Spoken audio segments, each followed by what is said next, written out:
द्वापर युग का अघासुर, जो कभी स्वर्गलोक का तेजस्वी देवता हुआ करता था, एक ऐसी आत्मा जिसे युगों पहले श्राप मिला था अजगर बनकर धरती पर जन्म लेने का, और आज वो अपने अंतिम शिकार के लिए निकल चुका है।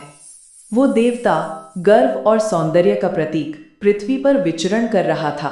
तभी उसने देखा अष्टवक्र ऋषि 8 स्थानों से मुड़ी तुड़ी काया में ध्यानस्थ के होठों पर व्यंग की मुस्कान आई, लेकिन ये मुस्कान ऋषि के हृदय में तीर बनकर लगी। ऋषि का स्वर गंभीर और अटल, हे देवता, जिस रूप का उपहास कर रहे हो, उसी रूप के श्राप में तुम बंद होगे और अजगर के रूप में जन्म लोगे।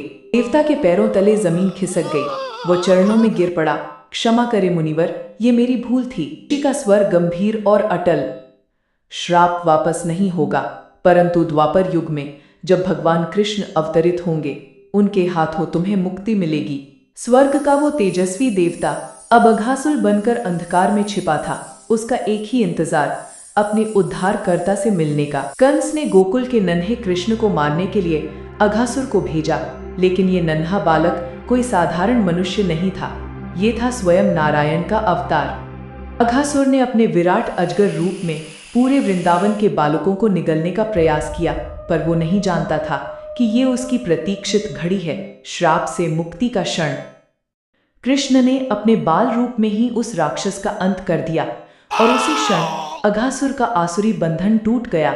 उसकी आत्मा पाप और अंधकार से मुक्त होकर पुनः अपने दिव्य स्वरूप में प्रकट हुई।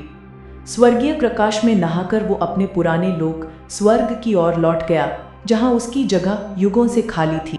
ये थी कथा, एक श्राप, एक प्रतीक्षा और एक दिव्य उद्धार की।